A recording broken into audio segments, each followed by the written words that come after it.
My name is Evelyn Sato. I'm 26, an automation engineer, a systems thinker, a first-generation daughter who stopped celebrating birthdays after age 9, and tonight, apparently, I was the guest of honor.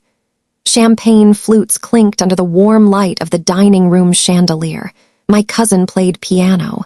My uncle toasted to breakthroughs and bold moves. Even my mother smiled, faint but deliberate, like she'd practiced it in the mirror. "We're so proud of you, Evelyn," she said, pressing a hand to my shoulder. For once, I almost replied, but I just nodded. The table was set with care, ceramic plates, real silverware, not a paper napkin in sight. A banner across the kitchen read, "Congratulations, Evelyn, our future in tech."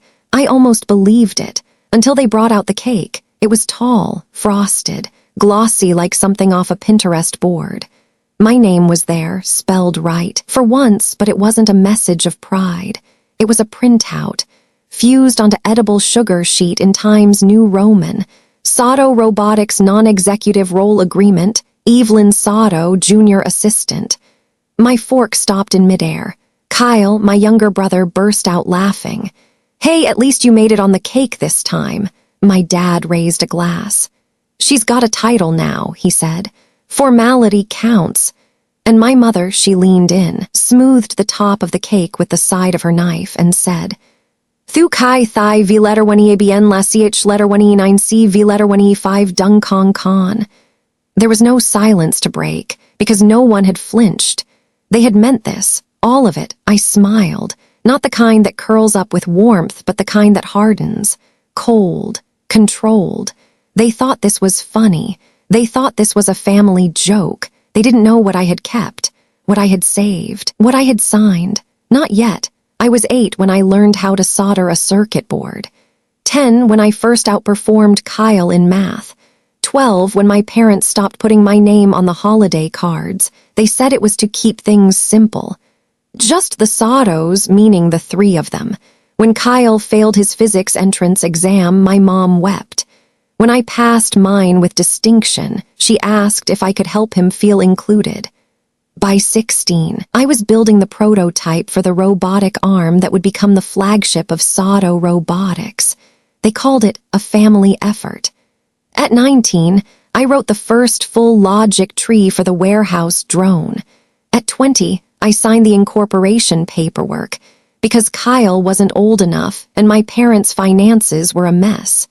They told me I was helping them protect our future. They never said I was a co-founder. My birthday always landed during conference season. They were always too busy.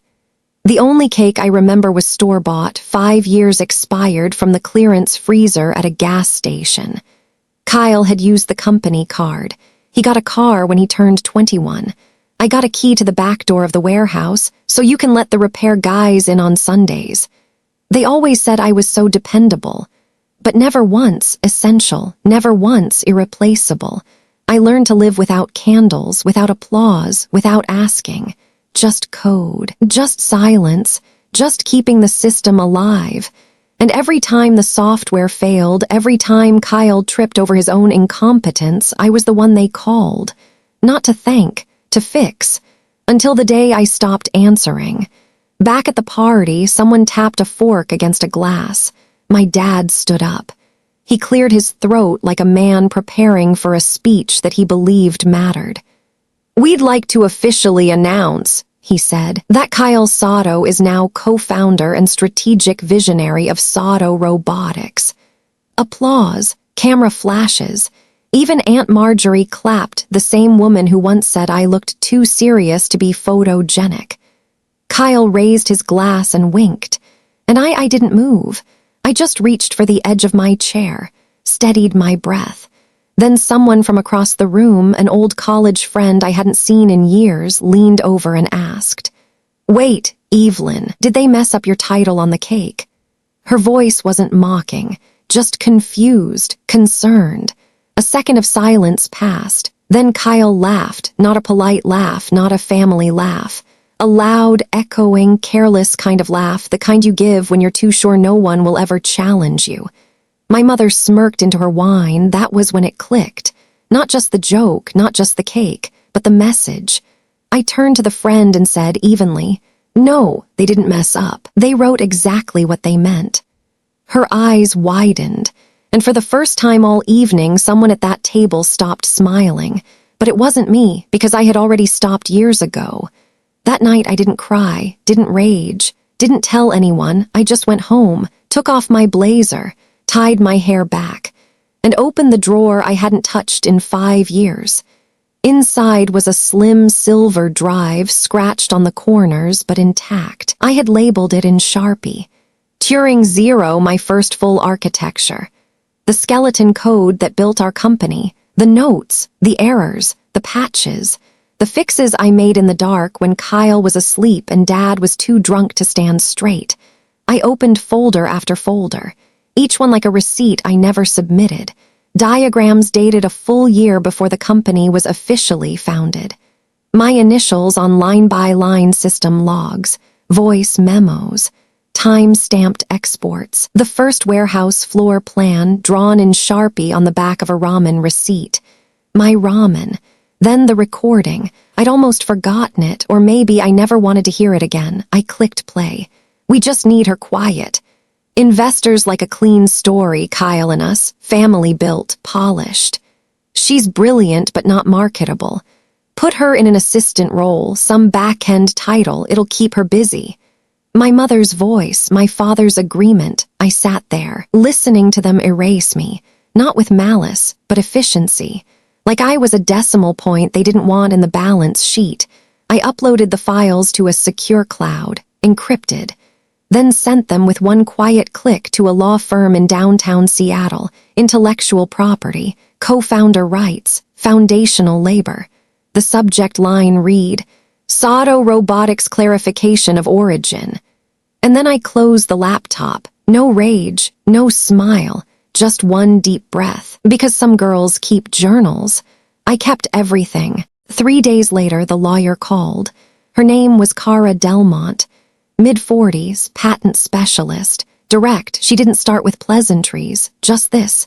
Evelyn, did you know you signed the incorporation certificate for Sato Robotics? I blinked. Back in 2027, I asked. She nodded, though I could only hear it in her tone. Your parents didn't qualify as founders. At the time, they were in debt. Kyle was underage. You had the cleanest record, the income proof, and the degree. I finished. Exactly. She paused, let the silence carry weight. And since the original corporate structure never formally changed, I already knew. You still hold controlling interest, 51% to be exact. Not shared, not symbolic, real on paper in court, and in every legally binding clause they had filed since. I asked, how likely is it they are aware of this? Cara exhaled. If they were, they wouldn't have printed that title on your cake. I didn't laugh. Instead, I opened my drawer again, pulled out the original folder, wrinkled, water-stained, the one my dad handed me 6 years ago with the words, "Just sign this real quick, Evelyn, it's just a formality." It wasn't. It was ownership, hidden in plain sight, masked as obedience, and now reversed. Cara continued, "We'll file a motion to clarify your stake, quietly, no press, no confrontation yet. And then we wait, let them call the next meeting, let them feel safe." I looked at the old folder in my hand, my name in thick ink written without care, but signed by the one person they forgot could read fine print. Me. The emergency board meeting was set for 9:00 a.m. sharp. No agenda sent, no explanation. Just one line, leadership restructuring discussion. Attendance mandatory. Kyle showed up late. My mother wore pearls. My father carried a thermos, the same one I gave him for Father's Day 6 years ago. He never thanked me. The room was a glass box, top floor of the Sato Robotics Tower. Views of Seattle to the left. A screen on the right. At 9:01, the room dimmed. The company lawyer entered. "Thank you for joining. Before we begin, there's a personnel announcement." A click, the screen blinked. CEO, Evelyn Sato, effective immediately. No music, no confetti, just 6 words and a silence so sharp it sounded like breaking glass. My father leaned forward. "What is this, some kind of joke?" The lawyer didn't flinch. "No, this is a correction of filing records per the original ownership structure." Kyle laughed the same loud, careless kind as at the party. "You can't be serious. Evelyn's she's not even." But then the door opened, and I walked in. Black tailored blazer, hair pinned in a low twist, a folder in one hand, laptop in the other, no greetings, no eye contact. I placed the laptop on the table, opened it, plugged in the HDMI. The screen changed. There it was, a photo, the cake. Sato Robotics Non-Executive Role Agreement, Evelyn Sato, Junior Assistant. I let it sit there, then I turned to face them. I was told this was a joke, but legally it was documentation. No one laughed. I clicked again. Slide 2, the signature page of the 2027 incorporation. Slide 3, the recorded conversation, their voices crisp and undeniable. "She's brilliant but not marketable. Put her in an assistant role." My mother looked away. My father stared at the table. Kyle's smirk faltered. I closed the laptop. "This isn't retaliation," I said. "It's recognition, long overdue, and now legally enforced." No shouting, no tears, just correction. I didn't raise my voice. I didn't need to. At the end of the board meeting, I handed out 3 envelopes, each one labeled, sealed, time-stamped. Envelope 1, my father. Inside, a formal motion of removal from his role as CEO.